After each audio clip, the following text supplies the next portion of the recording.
Le week-end dernier, c'était les élections législatives russes. Les gens sont allés voter pour réélire les 450 représentants de la Douma, qui est l'une des chambres de l'Assemblée fédérale russe. Et sans surprise, c'est le parti de Vladimir Poutine, Russie Unie, qui a remporté les élections.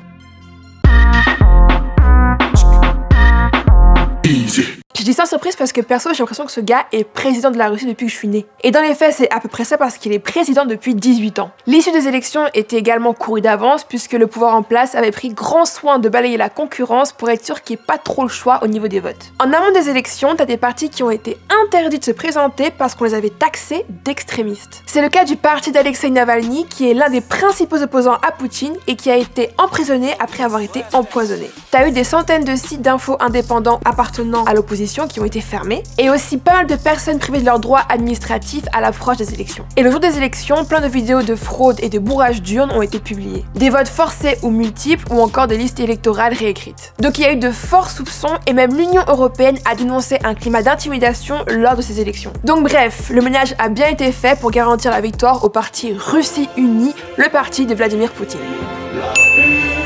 Même si on remarque une petite baisse dans les résultats par rapport aux élections de 2016. Avec ce qu'on voit dans les médias, avec les dissidents en exil ou emprisonnés et notre mentalité occidentale, on pourrait croire que le peuple subit totalement ce dirigeant autocrate et que personne ne veut de lui. Mais en vérité, il a le soutien de toute une partie de la population et ça dans toutes les tranches d'âge. C'est pas pour rien qu'il est au pouvoir depuis si longtemps. Ceux qui soutiennent Poutine évoquent souvent le fait que ce soit l'homme fort du pays et que c'est lui qui fait peser la Russie dans le game et sur la scène internationale. Il n'hésite pas à tenir tête aux autres puissances pour imposer les intérêts de la Russie. Le gars est un ancien du KGB et balance des punchlines assez tranchantes.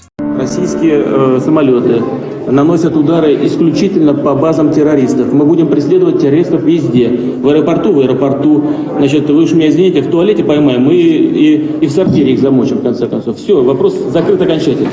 Et il y a tout un culte de l'image qui est fait autour de lui. Et il y a aussi cette idée assez largement diffusée qui est que Poutine est celui qui va pouvoir restaurer la grandeur de la Russie. Parce qu'il n'y a pas si longtemps, la Russie jouait au bras de fer avec les États-Unis d'égal à égal. Puis quand l'Union soviétique s'est effondrée, c'était la merde. En 10 ans, le PIB a chuté de 55% et le jeu de mentalité, lui, a augmenté de 30%.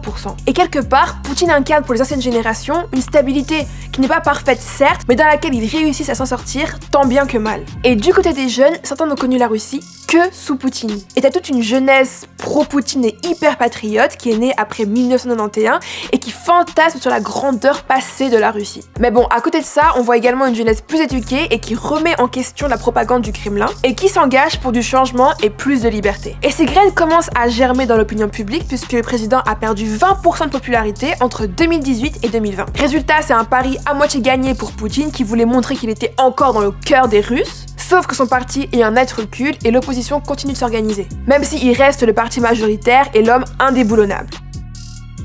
La cote de confiance du parti de Poutine est à moins de 30% selon le centre de sondage étatique Vetsium. Tout ça prouve que la popularité de Poutine vacille au moins un peu et qu'il se rend bien compte que la propagande ne suffit plus pour endormir le peuple. Et on sent bien qu'une partie de la population n'a plus peur de descendre dans les rues pour exprimer sa colère face aux dirigeants. Comme on l'a vu en début d'année avec les manifestations en soutien à Navalny. Certains observateurs parlent d'ailleurs d'une poudrière sociale. Dis-moi ce que tu penses de tout ça et on se retrouve pour un prochain Easy.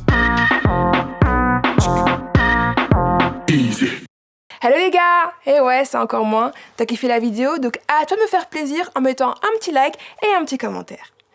Et n'oublie pas d'activer la cloche pour être averti dès qu'un nouveau Easy sort. Et en attendant, t'as toute la playlist que tu peux te mater en boucle, en boucle, en boucle, en boucle.